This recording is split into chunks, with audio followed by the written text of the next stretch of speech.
Bismillahirrahmanirrahim. Assalamualaikum warahmatullahi wabarakatuh. Innal hamdalillah nahmaduhu wa nasta'inuhu wa nastaghfiruh wa na'udzu billahi min shururi anfusina wa min sayyiati a'malina. May yahdihillahu fala mudilla lahu wa may yudlil fala hadiya lahu. Asyhadu an la ilaha illallah wahdahu la syarika lah wa asyhadu anna Muhammadan abduhu wa rasuluhu la nabiyya wa la rasula ba'dah. Qala Allah ta'ala fi kitabihil karim, a'udzu billahi minasy syaithanir rajim. Bismillahirrahmanirrahim. Ya ayyuhalladzina amanu taqullaha haqqa tuqatih wa la tamutunna illa wa antum muslimun. Allahumma arhamna bil Qur'an. Ma'asyiral muslimin, jamaah salat subuh rahimakumullah. Alhamdulillah, puji syukur senantiasa kita haturkan kehadirat Allah Subhanahu wa taala atas berbagai nikmat yang Allah telah karuniakan kepada kita. Semoga nikmat-nikmat yang Allah telah berikan kepada kita selalu mampu untuk mensyukuri nikmat tersebut, yaitu dengan berusaha mentaati Allah Subhanahu wa taala selaku zat yang telah memberikan nikmat kepada kita. Hadirin jemaah salat subuh rahimakumullah, dalam pertemuan pada subuh hari ini, insyaallah kita masih akan melanjutkan materi sepekan yang lalu, yaitu materi tentang bagaimana Zionis Yahudi merencanakan strategi Zionis Yahudi dalam rangka menghancurkan Islam. Salah satu, ada dua dokumen yang ditemukan tahun 2002 dan tahun 2007. Di dalam dua dokumen itu, kalau disimpulkan hasilnya, insya Allah seperti yang akan saya sampaikan. Jadi kita ringkas saja. Dokumen itu judulnya Building Democrat Muslim Network. Building Democrat Muslim Network. Mengapa dokumen Yahudi yang demikian rapinya organisasi mereka bocor juga? Dan ini tidak lepas daripada qadarullah, ya, takdir Allah SWT. Mereka mempunyai makar, Allah pun mempunyai makar. Wa makaru wa makarullah wallahu khairul makirin. Ya. Ada saja cara Allah, ya, untuk bisa memberikan pengetahuan kepada hambanya, ya, tentang rencana strategi makar daripada musuh-musuh Allah Subhanahu wa taala. Dalam dokumen itu, seperti yang sudah saya sampaikan di pertemuan pertama, jadi mereka dalam rangka menghancurkan Islam yang nanti targetnya Islam itu versinya mereka. Islam versi Yahudi, versi Barat. Islam tapi versi Yahudi, versi Barat. Ingat baik-baik ini. Ya. Jadi Islam itu nanti hanya dua saja, versinya Yahudi, versi Barat. Islam yang ramah, ini ya, istilah ini nanti antum semua pasti akan temui itu, jelas itu, kalau mau melihat, ya, apa yang hari ini terjadi. Jadi hanya dua saja Islam yang mereka kehendaki. Islam yang ramah. Islam yang ramah ini Islam yang pro Barat. Ini mereka golongkan Islam ramah. Ya, Islam ramah. Dipinjamlah istilah Al-Quran, Islam rahmatan lil alamin. Karena mereka tidak berbuat dengan tangan mereka sendiri. Ya. Strategi mereka memakai musuh untuk menghancurkan musuh. Ini saudara sekalian sebetulnya sangat penting untuk diketahui oleh umat Islam. Karena umat Islam itu diperangi dengan dua cara, secara fisik dan non fisik. Kalau umat Islam diperangi secara fisik, dimanapun umat Islam pasti melawan dan pasti menang, dimanapun. Ya. Nah, mereka menggunakan strategi peperangan non fisik. Nah, ini yang non fisik ini justru lebih berbahaya. Karena umat Islam tidak disadari, tidak sadar kalau mereka sedang diperangi karena tubuhnya, fisiknya masih utuh. Tetapi pemikirannya sudah rusak, akidahnya sudah dirusak. Ini jauh lebih berbahaya daripada peperangan secara fisik. Sayangnya peperangannya yang hari ini sedang mereka lakukan ya non fisik di dunia Islam tidak disadari oleh kaum muslimin. Penyebabnya bisa jadi memang kaum muslimin tidak mau tahu. Salah satu penyebabnya. Yang penting dia bisa sholat 5 waktu, bisa ke ya tempat kerjanya ya, kalau dia pegawai ya pegawai, kalau dia pedagang, kalau dia aparat ya aparat. Selebihnya tentang bagaimana Islam, bagaimana nasib anak cucu, bagaimana nasib bangsa ke depan, dia tidak terlalu ambil pusing. Ini prihatin kita dengan ya pola pikir seperti ini. Ya. Nah, yang mereka kehendaki satu, Islam yang ramah, yang sejuk. Ini Islam yang pro barat. Yang kedua, Islam radikal, Islam fundamental, Islam radikal. Siapa mereka? Islam yang tidak mau tunduk dengan kemauan barat. Islam radikal. Ya. Nah, dalam dokumen Building Democrat Muslim Network, yang artinya terjemahan bebasnya membangun pemikiran Muslim moderat, ya, membangun pemikiran atau membuat jaringan pemikiran Muslim moderat, Muslim tapi moderat, Muslim tapi moderat. Ya, moderat itu ikut maunya mereka. Jadi membangun jaringan Islam moderat di seluruh dunia, isi dokumen itu. Mengapa dokumen itu bisa bocor? Nah, itu salah satu ya takdir Allah. Ya, karena banyak kasus terjadi orang kafir ingin menghancurkan Islam, dia belajar Islam. Mereka belajar Islam, dia pelajari Al-Quran. Ini hebatnya mereka. Mereka dalam rangka menghancurkan Islam, belajar Quran. Kita yang sudah asli Islam ini kadang-kadang menyentuh Al-Quran saja enggak, membaca apalagi berusaha mengamalkan. Mereka Al-Quran, hadis itu mereka teliti, ya, mereka pelajari, dicari ya titik-titik lemahnya, kemudian diselewengkan. Tujuannya apa? Merusak Islam. Tetapi qadarullah, ada beberapa kasus yang justru orang-orang ini ingin menghancurkan Islam, tapi justru dapat hidayah. Dapat hidayah dengan Al-Quran. Ya, ketika dia buka-buka Al-Quran, ya, dia pelajari Islam, justru dia dapat hidayah. Nah, melalui orang-orang seperti inilah ya dokumen-dokumen itu bisa sampai bocor, dan itu takdir Allah. Ya. Nah, dalam dokumen-dokumen itu ada strategi ya, beberapa strategi. Pertemuan pertama sudah saya jelaskan. Jadi targetnya cuma 2, ingat itu. Islam yang ramah versi barat dan Islam radikal. Islam tetapi versi barat. Ya.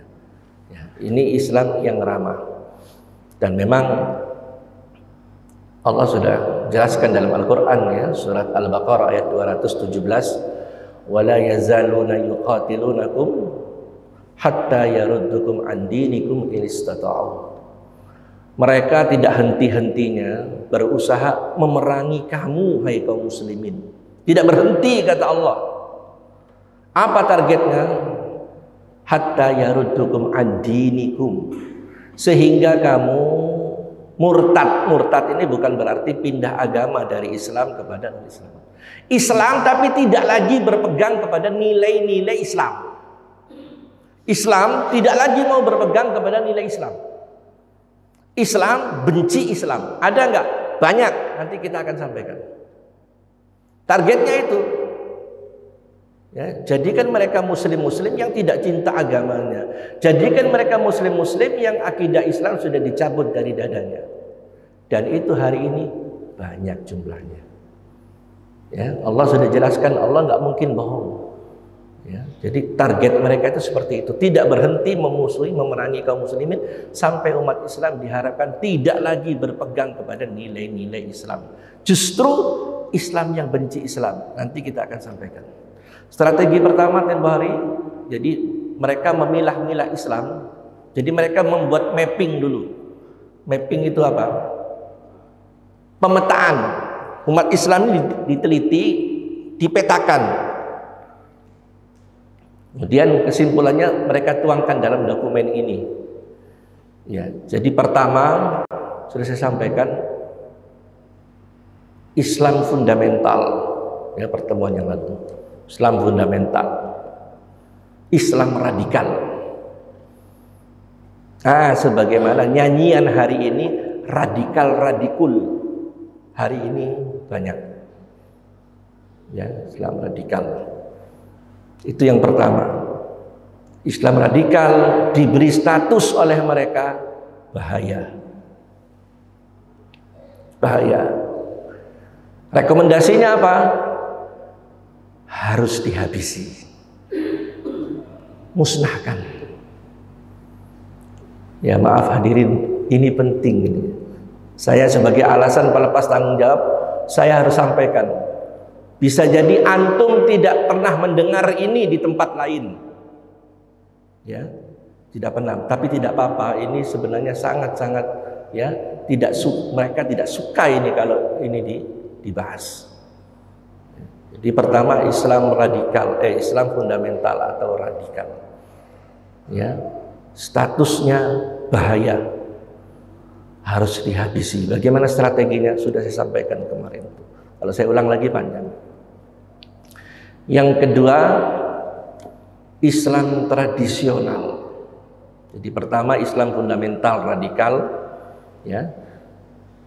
Islam fundamental radikal itu yang ingin menegakkan syariat Islam, ingin menegakkan khilafah Islamiyah, anti kepada demokrasi dan anti pemikiran-pemikiran Barat. Ini ciri-cirinya. Ya, ingat baik-baik itu. Nah, kalau kita punya salah satu ciri, masuk kita. Radikal. Hatta kita ceramah lembut, sejuk ceramah kita, lembut, pelan bahasanya. Tapi kalau punya 4 ciri ini, masuk. Yang kedua, Islam tradisional. Islam tradisional cirinya hampir sama dengan Islam radikal ini. Cuman satu saja bedanya. Nah, Islam tradisional ini tidak anti demokrasi. Ya. Punya keinginan menegakkan syariat Islam, ada cita-cita untuk ya mendukung tegaknya khilafah Islamiyah, anti kepada pemikiran-pemikiran Barat, ini Islam tradisional ini. Tapi mereka tidak anti demokrasi. Bedanya cuman itu. Kalau yang radikal ini nggak mau dia demokrasi, karena demokrasi produk Barat yang benar. Aslinya memang seperti itu. Tolak. Ya, nggak mau dia. Yang kedua, Islam tradisional ini ingin menegakkan syariat, menegakkan khilafah Islamiyah, anti kepada pemikiran-pemikiran Barat, tetapi mereka menerima demokrasi. Apa rekomendasi terhadap ciri Islam tradisional ini? Apa rekomendasi mereka? Kalau tadi bahaya, yang kedua ini waspada. Waspada. Nah, ini bisa jadi umat Islam ya, yang mungkin ada di lembaga-lembaga Islam, di partai-partai yang menjunjung nilai-nilai Islam, ya, itu diberikan level waspada. Waspada. Ini harus kita tahu, teman sekali. Kalau kita nggak tahu, ini rugi kita. Musuh bisa membaca kita anteng aja. Kita nggak tahu apa. Ya, saya sering sampaikan di mana-mana. Inilah saya kadang prihatin umat Islam ini. Kadang nggak mau tahu yang seperti ini. Nah, mereka menolak pro syariat, pro khilafah, anti pemikiran Barat. Ya. Bedanya cuman di demokrasi. Radikal ini menolak demokrasi, yang ini menerima demokrasi. Rekomendasi yang mereka berikan, ya status yang mereka berikan waspada. Rekomendasi mereka terhadap kelompok ini, karena bedanya dengan yang pertama tadi cuman masalah menolak dan tidak menolak. Menegakkan syariat sama, khilafah sama, anti terhadap nilai Barat. Bedanya cuman menolak demokrasi dan demokrasi. Rekomendasi mereka terhadap kelompok Islam tradisionalis ini, jangan berikan kesempatan kelompok Islam tradisionalis ini untuk bisa menyatu dengan Islam radikal. Nah, jadi Islam tradisional ini jangan beri kesempatan untuk bisa menyatu dengan Islam radikal ini. Nggak boleh, sangat berbahaya, akan mengancam eksistensi mereka. Pokoknya jangan beri kesempatan Islam tradisional ini untuk merapat, untuk bersatu dengan Islam fundamental. Kemudian yang kedua, adu domba mereka, diadu. Yang satu Islam, ya, menerima demokrasi, ingin menegakkan syariat dan khilafah. Yang satu tidak mau demokrasi, diadu. Pernah nggak kita mendengar seperti ini? Sering. Satu sama. Oh, kami menolak demokrasi. Yang satu, oh demokrasi ini cuman ya alat dan sebagainya. Ini kadang dibenturkan. Itu yang kedua, Islam tradisional. Ya, harus diwaspadai. Dan jangan berikan kesempatan mereka untuk merapat dengan Islam fundamental ini, adu mereka supaya ribut sendiri. Itu yang kedua. Pertama Islam fundamental radikal, yang kedua Islam tradisionalis. Yang ketiga Islam modernis atau disebut Islam moderat. Ya. Jadi Islam moderat ini sekarang ini akan dicarikan dalil pembenaran yang ujung-ujungnya mereka akan samakan dengan ya Islam wasitiyah. Ya. Islam wasitiyah, yaitu memang perintah. Ya. Islam wasitiyah versi Quran ini akan dijadikan pembenaran untuk mereka, ya. Cita-cita mereka menciptakan Islam moderat. Pembenarannya apa? Islam wasitiyah. Islam moderat. Nah, Islam moderat ini apa ciri-cirinya? Ya. Islam moderat ini status yang mereka berikan. Apa statusnya? Ada yang tahu? Islam moderat ini statusnya aman. Aman. Aman dia. Aman bagi mereka. Statusnya aman. Apa ciri-cirinya? Satu, menolak syariat Islam. Ya, ciri-ciri pertama Islam moderat ini menolak syariat Islam, menolak khilafah, Ya, menolak syariat Islam, menolak khilafah. Ya, dan pro dengan Barat. Ya, anti syariat, anti khilafah, pro dengan Barat. Ini Islam moderat. Statusnya aman Islam yang seperti ini, bukan ancaman bagi mereka. Ya. Apa rekomendasi yang mereka berikan? Rekomendasi yang mereka berikan, beri mereka ruang, berikan ruang yang seluas-luasnya agar mereka, tokoh-tokohnya ini bisa selalu tampil di televisi, di media-media. Berikan ruang. Kemudian berikan ruang seluas-luasnya agar tokoh-tokohnya ini bisa, ya, ada di dalam pemerintahan. Ini bukan di seluruh dunia Islam ini.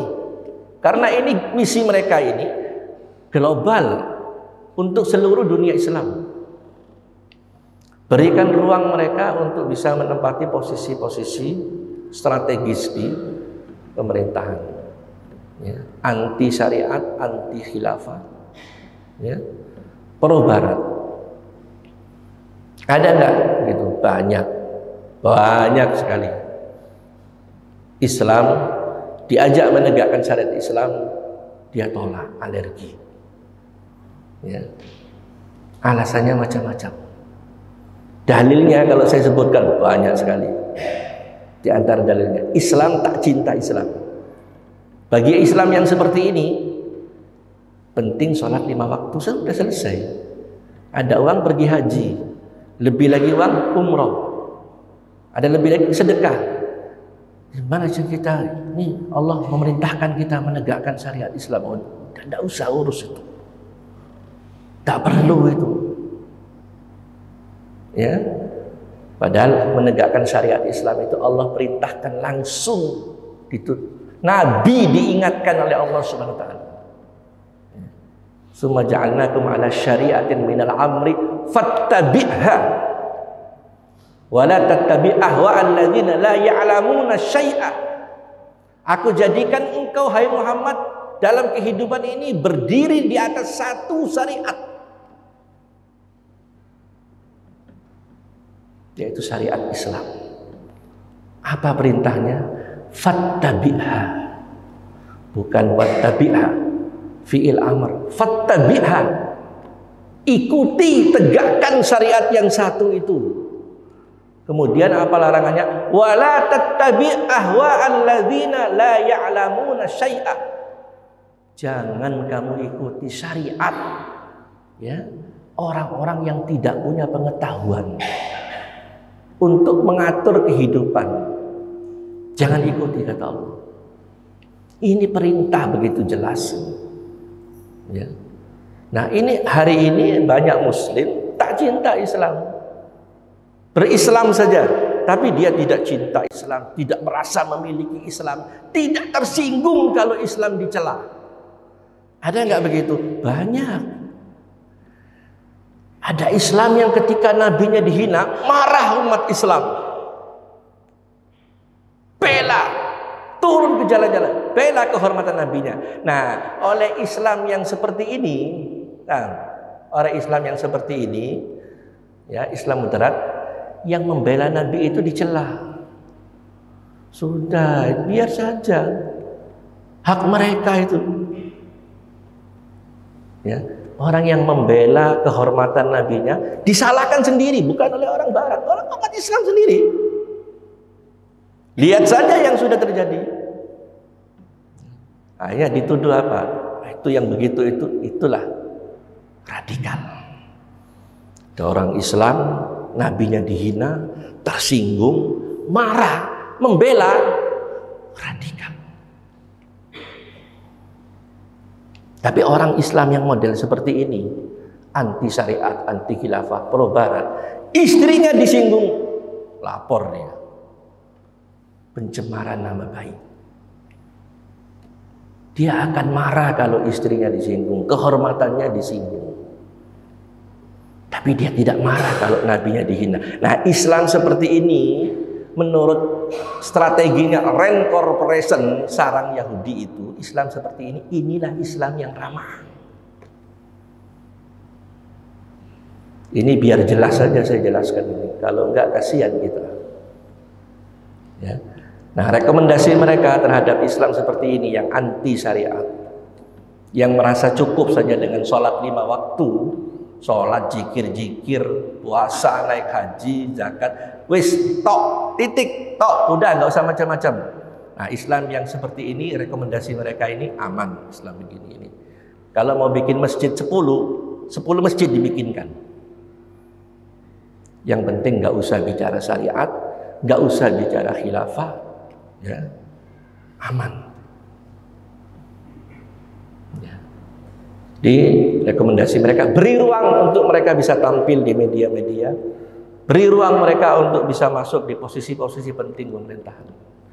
Kebaikan-kebaikan orang yang Islamnya seperti ini, kebaikannya terus angkat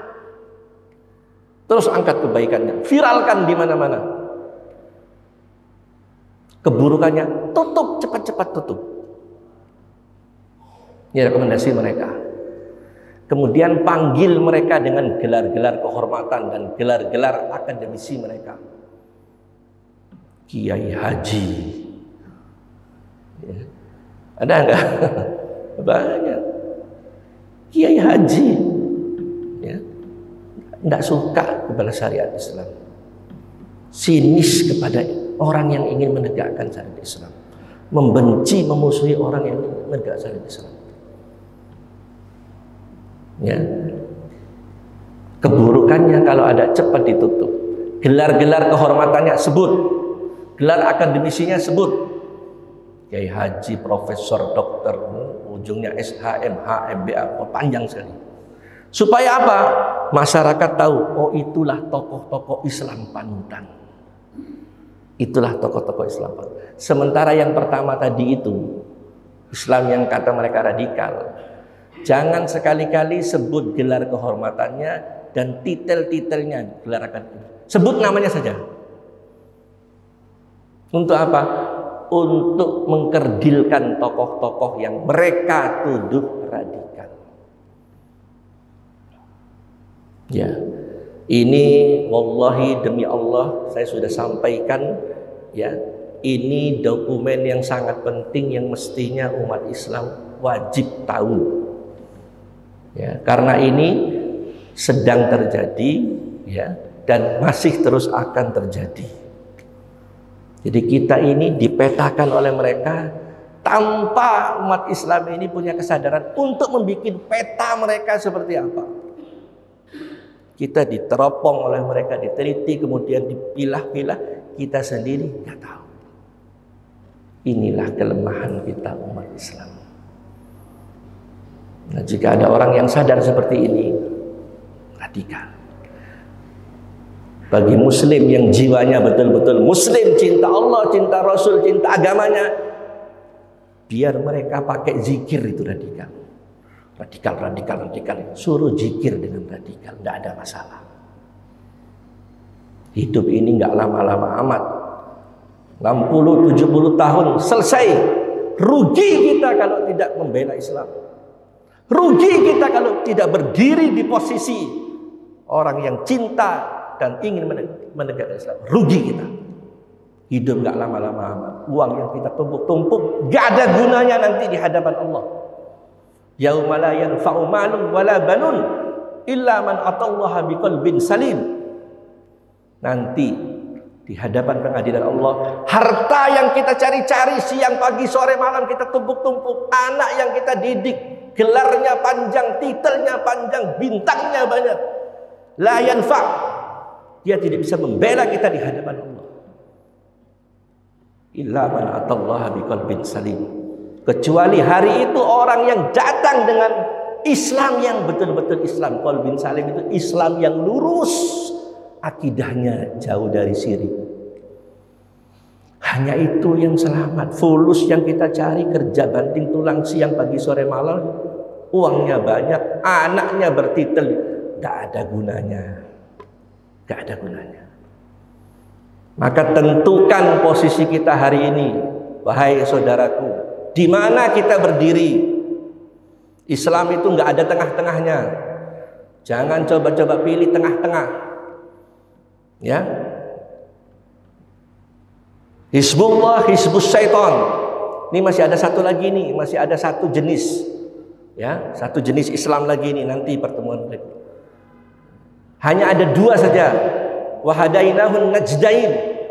Allah ciptakan dua jalan. Fa'alhamaha fujuraha wa taqwaha. Allah ciptakan jalan fajir, jalannya orang-orang fasik, jalan orang takwa. Di mana kita hari ini? Dua jalan saja, al-haq, al-batil. Di mana kita hari ini? Karena ujungnya cuma dua, surga, neraka. Tapi sayang, kadang-kadang umat Islam ini kalau dihadapkan dengan pertanyaan seperti ini atau kenyataan seperti ini, pilihannya apa? Saya tengah-tengah saja. Saya tengah-tengah saja. Kalau bahasa lebih sederhananya, kita ini biasa-biasa sajalah. Ya, biasa-biasa saja. Nggak usah berislam itu ngoyo katanya. Tahu ngoyo? Nggak usah. Biasa-biasa saja. Kalau bahasa Bimanya, ain ipi-ipi dalo, boha-boha bandaike. Ada nggak Islam biasa-biasa? Yang saya tahu biasa-biasa itu Islamnya penyanyi Fetty Vera. Terlalu keras jangan, terlalu lembut jangan, terlalu besar jangan, terlalu kecil jangan. Yang sedang-sedang saja. Islamnya penyanyi Fetty Vera. Kalau Islam yang dikehendaki Allah dan Rasulullah SAW, Muslim haqqah, Muslim yang sesungguhnya, Muslim lisannya, Muslim dada, Muslim amalnya dibangun di atas Islam. Itu Islam. Memang untuk Islam seperti itu, konsekuensinya apa? Setan tak senang. Jangan berharap berislam baik, setan senang, keliru. Keliru kita. Kalau kita berislam baik, ujung apa konsekuensi logis? Setan itu nggak suka. Justru pertanyaan besar, kita berislam baik disenangi setan. Ini Islam model apa? Ya. Aduwwum mubin. Musuh yang nyata itu setan. Jadi kalau kita berislam baik, setan nggak senang, ya alhamdulillah sudah benar. Ya, nah ini Islam yang ketiga, yang keempat insya Allah kita simpan. Lebih panjang lagi pembahasan yang keempat ini, lebih panjang, waktunya nggak cukup. Tetapi saya sudah sampaikan ini, dan ini penting. Kalau kita tutup mata dari yang ini, kita adalah umat yang tunggu lonceng kematian. Kalau kita tutup mata dari yang demikian ini, na'udzubillah, jangan sampai terjadi. Ya, demikian saja. Sudah jam 6 lewat, insya Allah ya, kita sambung lagi di pertemuan Jumat depan. Subhanakallahumma bihamdika asyhadu an la ilaha illa anta astaghfiruka wa atubu ilaik. Assalamualaikum warahmatullahi wabarakatuh.